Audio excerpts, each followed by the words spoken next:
Hello everybody, this is Mr. Rob and welcome back to another episode of the Delaware Fightin Blue Hens Dynasty here on EA Sports College Football 26. As today we have reached our second off season here in the series where this team is about to go through absolute mayhem in terms of roster turnover. So if you're excited for this one, make sure you drop a like and you subscribe down below, especially if you want more Dynasty mode content.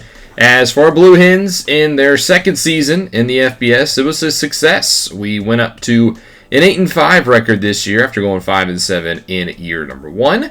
So hopefully we can keep those improvements going as we head into our third season at the helm. As far as who won the national championship, if you missed the live stream, Florida did win their first title since 2008, beating the Duke Blue Devils in a classic 29-7. 29-27, that is. And then looking at us, we have gained a star back in our program. So we are back to a one-star school, which is a big deal, which means we can recruit 3-star players now. Before we get to the players we can recruit, how about the departures? And there were a lot of big ones. Jake Burdell, the top-rated player from last year, has decided to transfer. We're losing our top player in Burdell to the transfer portal, and he's not the only one. Also on offense, sophomore tackle Noah Rosahak will be transferring out as well. And then we go to the defensive side of football. Dexter Foster, after 1 year with the program, he will transfer again, this time hitting the portal because he wants a better pro potential. Same thing with Jack Small. We got him last year in the portal from Duke. After one season, he's decided to part ways and head over to the portal. Noah Matthews, one of the top guys on our defense, is also transferring after a down season. He wants a fresh start. Nair Domini, who had the pick six in the bowl game, is transferring out. Larry Brown is transferring. Luke Brown, that is, excuse me. He has hit the portal as well. Trey Scott on the defensive line, a big dog who is transferring. Gabe Spiller, one half of the sophomore duo I expected this year. He's transferring. Anthony Crenshaw Jr., a rotational pass rusher who played good the second half of the season. He's transferring. Colin Gallagher, the guy I pegged to be the captain of the defense this upcoming year, that's not going to happen. He's transferring out as well.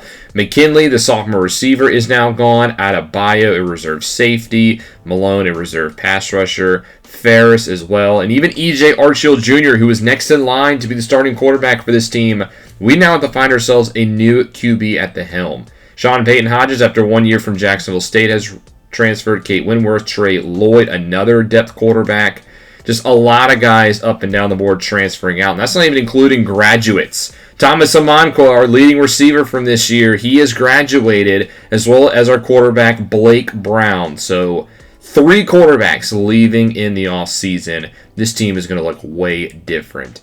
Colotz graduates. He was a depth linebacker. Nick Colson, the starting left guard, has also graduated. Kayshawn Cox, who bounced back this year, he has also moved on, as well as Loopy, a backup tackle, probably the 6th lineman in the rotation. Gavin Moll, the captain of the defense, is graduated after a great 2 years here with the program. Pollard, a backup safety, has graduated. Saeed St. Fleur, I was hoping we get more out of him this year, but he battled a rib injury. But he was great when he was on the field. We got to replace that production. Dylan Worley, the starting safety, also is graduating, as well as the other safety, DeMarco Johnson, after a year from Akron. Starting center Hoffman has also graduated. And then we got Michael Marion also graduating after a year from Rutgers. And then our top 2 receivers outside of Amankwa, Famatori and Mikey Welch, who we both got in the transfer portal, are gone, and then Miller. So safe to say this team is going to look a lot different going into year number 3. I mean, just looking at the few players returning, Nathan Armstrong is the highest rating quarterback, and he's a 53. So we need to look for there. Daniel McConomy, I guess, becomes the head of the backfield. Larry Gash, our 3-star from last year, he's got to step up and be wide receiver number 1. And the same thing on the defense with Dalton Doxson. He is now the top defensive tackle, our 3-star 2 years ago from Smyrna High School. Khalil Ali does return on defense. That's a big help to the secondary. But now it's time to try to replace these guys and head to recruiting. I didn't talk about recruiting this year because we were a 0-star school, so the only players I could really recruit were 2 stars. Here's a list of the guys I've gotten thus far. But now that we're a 1-star program, we're going to go after some 3 stars in the portal. Now, in order to go after these 3 stars, I'm going to remove all the 1 stars that I had left on our board, which opens up 20 2 spots in our board to try to add some talent. Now, what we're going to do is we're going to go down and start with our home state because we can recruit 3 stars in our home state. And there's a few of them who want to come here. Tariq Stanley is the top guy, a sophomore who spent last year with Boston College with 3 sacks. He has top interest in our school, and he's from our home state, so he will get the nod. Also in that same regard, halfback Tyrone Browning, who played last year with Texas State, did not find the field as a sophomore, but we need some backup and now backfield depth. So Browning will also get a scholarship. How about at the quarterback position, Cedric Sparks last year from Liberty, only completed 33% of his passes for 25 yards, didn't get a lot of action, but we need a new quarterback. And I'd like to get a guy who is a potential backfield creator, so we'll send him the scholarship as well. Quincy Winston, also from Boston College, didn't find the field last year, but I mean, he is a home state kid who's 3 stars with some potential, and we've got to replace both our starting safeties. Our pass rush also took a hit, so how about Stephon Aiken from Tulsa, a freshman who could join the squad. And we also go back to the secondary, Jacoby Smith, who was with our rivals, the James Madison squad last year. He will get a scholarship as well. He had an interception last year for JMU, so he will also try to help our safety positions. And then also we have at the offensive line, Trevard Lurk, got to replace a couple starters over there. Lurk last year with Coastal Carolina started all 12 games for them, only allowed 2 sacks, so that kind of talent and experience could be of some value. Now, the other state we can recruit 3 stars in is our school's coach's pipeline state, and since we came from the University of South Carolina, I put South Carolina as one of our pipeline states. So we're going to look there for 3-star talent as well. And we got 2 defensive tackles at the top, Edward Strum from Memphis and Eamon Smalls from James Madison with some interest. So they will both get targets. Moving down to at the quarterback position again, Matthew Wilson, who was with Appalachian State last year. He will get the nod, as well as a couple of other QBs. We're going to bring in a lot of quarterbacks, and hopefully one of them sticks. Raheem Jeter with East Carolina, he will get a nod as well. How about from the actual University of South Carolina, Daryl Cole. He's 3-star from Mount Pleasant, South Carolina. Wando High School, that is actually my alma mater. So maybe some hometown ties to there with Coach Rob. So we'll put him on the target block. Grayson Loftus, another backfield creator who was with Charlotte last year. He will get the nod. And then finally rounding out the slew of quarterbacks we are bringing in, Gideon Ngwagnu, who was with Missouri State last year. That is 6 quarterbacks we are putting on our target board. One of them has got to stick. Going back to the safety, Elgin Sessions of Georgia Tech last year, who is from Columbia, will get a nod. Actually, excuse me, Irmo. He will get the target as well. Then we have 3 more 3-stars in the state of South Carolina to go through. Patrick Williams from San Diego State. That's where we got Mikey Welsh from last offseason, 29 tackles with the Aztecs. And he started 2 games. So again, that experience could prove valuable. Cam Pringle, if you remember the South Carolina Dynasty, you might remember that name. We're going to give him a target again. Started all 13 games for the Jacksonville State Gamecocks. And we're going to put him on our board. How good it would be to bring him back to our fold. And then the last 3-star we'll take a look at is Troy Stevenson, the 4th from Georgia Tech, who had 11 tackles with the Yellow Jackets. So that will go through all the 3-stars we are targeting. Now we have 4 spots for 2 stars left. So I kind of went with players who weren't getting a lot of recognition from a lot of top schools. Miles Mayo from UTEP. We got Earl Miller, a tackle from Southern Miss. Jameel McAllister of Virginia, who had 24 tackles and 2 sacks for the Cavaliers. He's going to be coming, hopefully, up the road to Delaware. And then Antoine Frazier, another Sam linebacker. We need some linebacker depth badly. And he played last year with Ball State with 69 tackles. So I think he could be of some assistance as well. So that is a lot of guys. And we can only scout a few of them because only a few guys are in our pipeline states. Quincy Wilson is one guy we scout a little bit. There's also Trevard Luck, who looks like a pretty solid left guard. And then the other guy. Now, as far as how I'm going to tackle stage 1 of the offseason recruiting transfer portal is I'm going to give pretty even points across the board and see what happens after week 1. Gauge the interest of other schools and go after the guys who are not getting much interest from the other programs because these are 3-stars. They're probably going to be sought after. And if we can get the guys that kind of slip through the cracks, I think that'll help us out. So that's my plan, And we'll see how it goes as we simulate the first week of the offseason recruiting. And here is how things shape up. At the top of the board, Tariq Stanley. We're the only team showing interest to him right now, so we will continue to keep him towards the top. Browning is getting some interest from Temple, so it'll be a two-headed battle for them. Cedric Sparks looks like he's going to go to North Carolina. That's what I'm talking about. I'm not really going to compete with the Power 4 schools, so he might fall off. Winston and Aiken are in good shape. Jacoby Smith, right now, we are in first as well. Luck seems to only get one offer from us. Sturm, the same thing. And then Eamon Smalls only has one scholarship. Matthew Wilson drawing some more interest from some Power 4 schools. Jeter is the quarterback who's not getting a lot of love, as well as Darryl Cole. So there is a couple QBs we could potentially snag, while Loftus seems to be preferring ECU. And Sessions with Georgia, that's going to be a tough battle. And Patrick Williams of UCLA. It doesn't look like we're going to get Cam Pringle or Troy Stevenson IV, but Ngwangnu is giving us some love. So going into the second week, all the players that only have one offer from us, I'm going to essentially give max points to, because I want to close those battles while I can, while the 3 stars that are getting interest from the Power 4 schools, I'm only giving about 5 points, because I don't want to give a lot of resources to those guys. But I do want to keep them on the board. So we simulate the second week, and now Cole has another offer from Charlotte. But right now we're looking at the top, and he's the top guy on my board. Aiken and Luck still number ones for them. Stanley, the same thing. He's closing in. Pringle, I put 50 points to see what happens. We did pass Georgia Southern, but East Carolina might be an issue. Sessions is still number one for us. And then Smalls is getting some offers from South Carolina. That might be kind of hard to hold off. Sturm gets some scholarships from Marshall and Jacksonville State. While Browning, I put 25 in. We did close the gap a little bit with Temple, so that's something to watch. We're still the only offer on Winston and Jacoby Smith, while Raheem Jeter has actually locked us out because of our deal breaker, which is tough because we were the top quarterback on his board. Now we got to take him off our board. And then Gideon Nwagnu is also not getting any love. Loftus has locked us out as well, so we will go ahead and remove him. Stevenson IV still looks like favoring Virginia Tech now. They've gotten into the fold, while Wilson looks like he might go to Wake Forest. And then Patrick Williams did commit to UCLA, so he will have to come off. And then Sparks still in front with the North Carolina Tar Heels.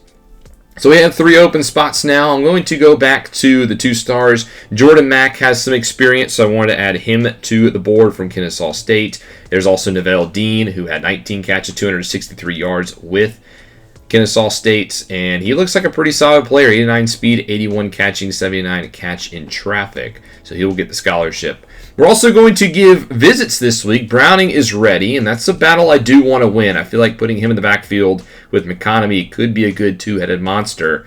So we'll give him a visit. Quincy Wilson, or Winston, I should say, will also get the visit because we have A+ playing time. And again, I went with the visit guys who had A+ grades in the things that we match with, because I'm trying to close these battles out now and get these 3 stars wrapped up before other schools get interest. So here's how I'm dividing up the points this week. I'm giving Browning full points. I want to try to beat Temple out this week. And then I did take Pringle down to a 5 points and did move Sessions up instead, the free safety who played last year with Georgia Tech. So we simulate the week, and this is the final week, so all the news is going to happen. Who are the newest Delaware Blue Hens? We'll start off with the first recruit on the board is Antoine Frazier, the 2-star from Ball State last year who had 69 tackles. He comes in with plenty of experience. Up next, we have Elgin Sessions, the 3-star, does come to town from Georgia Tech. The Bulldogs surprisingly never showed him any interest, despite the fact that he looked like early he was leaning that way. Edward Sturm is also committed, the 3-star who played last year with Memphis, so we get a pair of 3 stars now. The next guy up, also Earl Miller, the right tackle, who's a 2-star from Southern Miss, started all for them last year. He has committed to the program. Miles Mayo, the 2-star from UTEP, getting some more wide receiver depth that got blasted in the offseason, never helps. Or never hurts, I should say. Jameel McAllister, the 2-star who had 24 tackles for Virginia, will join the fold. And then we also get Jordan Mack, the 2-star as well, who we added late in the cycle, comes to Delaware. How about the big fish? We'll start to get some of those boys as Matt Woodley connects us some more defensive line depth before we get into the 3 stars. Jacoby Smith, the safety from James Madison, is now a Delaware Blue Hen from rival to Ally. So that'll be nice to have in the program. Neville Dean, the late 2-star wide receiver, who I did think was a little underrated, commits to the Blue Hens program. Gideon Negwanu, a 3-star from Missouri State, will be in the quarterback room this year, but he's not the only quarterback we got in the transfer portal. Darryl Cole does commit. He was the top quarterback on my board. He comes over from South Carolina, my alma mater at Wando High School.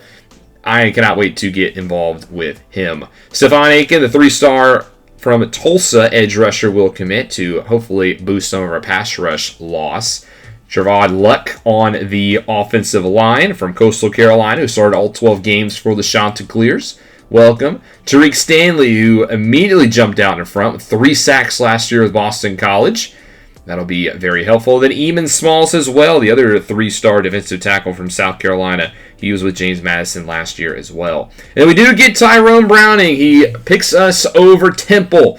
So another guy in the halfback room coming from Texas State. And then we also get free safety Quincy Winston from Boston College. So overall, a very good turnout, I would say, to the transfer portal from the Blue Hens. Yes, we got dominated in terms of players leaving, but we got a lot as well. 31 new faces coming to the team this year. That is a lot of talent to try to flip over. And we got 19 players in the transfer portal. We hit the portal hard to replace our guys. And I think we made off pretty well. And I cannot wait to see these newest Delaware Blue Hens in action. As far as the recruiting class, we ended up with the 78th ranked nationally. That is second in the conference, only behind Jacksonville State. In case you're curious of the top 25, Nebraska actually had the top class. Matt Rule doing things out there in Cornhusker country with 5-star recruits. I'm pretty sure that's most out of anybody in college football. As here's a look to round out the top 25. Iowa sneaks in as the 25th ranked team in the country. Where did the top recruits go around the country? We'll start with the true freshman, Martin Plummer, the top guy at quarterback. He's going to Texas. As you can look at all the 5 stars on your screen. Alan Dillard going to Boise State. Bramble going to Oregon State. You'd love to see the group of 5 get some representatives. As you can see, a lot of SEC schools, a lot of ACC, Big Ten schools as well, as Texas made out pretty good. And then you got Gabriel Purvis and Notre Dame. Can't sleep on those guys. But overall, a good class for Nebraska. I'm very interested to see how the Cornhuskers, they built some momentum. We'll see how they do this upcoming season. The top transfer portal guys, CJ Carr, the quarterback, goes from Notre Dame to Michigan. That'll be interesting to watch. Xavion Brown from BYU to Oregon. Dante Moore leaves the Ducks. He goes to be the new quarterback at Louisville. And then A.K. Dean from Alabama to Ohio State. Eli Holstein from LSU, the newest quarterback with Rocco Becht graduating. So some interesting movement around the country. As we get to our team, and let's take a look at the training results to see what happened. It looks like Darryl Cole will be the starting quarterback. He's a little bit better than Nwangwu, but he only went up +1. The backfield got a lot of love. Browning looks good. But the biggest jumper is at wide receiver. Larry Gash went up 13 points in the offseason. That is huge because we needed a guy to step up as the number 1. And it looks like it's going to be Larry Gash, the true sophomore, our 3-star recruit in our first recruiting cycle, will be the number 1 player on offense. Offensive line also makes out pretty good. That's something I was a little hesitant about going into the season, is how is our line going to look. And then on defense, we have a couple of 80-rated guys. Stanley is there at left edge. He is hopefully going to do some work. Good depth on the right-hand side. Defensive tackle will look pretty solid as well, because we get a +10 for Leonard Tuttle as well. He's still only a 63, however. Dotson only went up 3. That was a little disappointing. I was hoping for a little bit more out of the Smyrna High School graduate.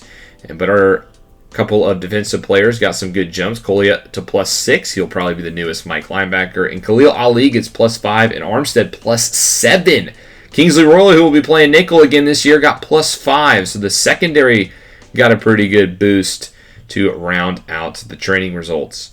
Custom conferences, I didn't switch any conferences in terms of teams, but we are going to go back down to 8 conference games. I do like that more than the 9. And I did move SEC up from 8 to 9 and did add some of their protected opponents. So all the big rivalry games should still happen in this season. But I couldn't move ACC from 8 to 9 conference games, interesting enough.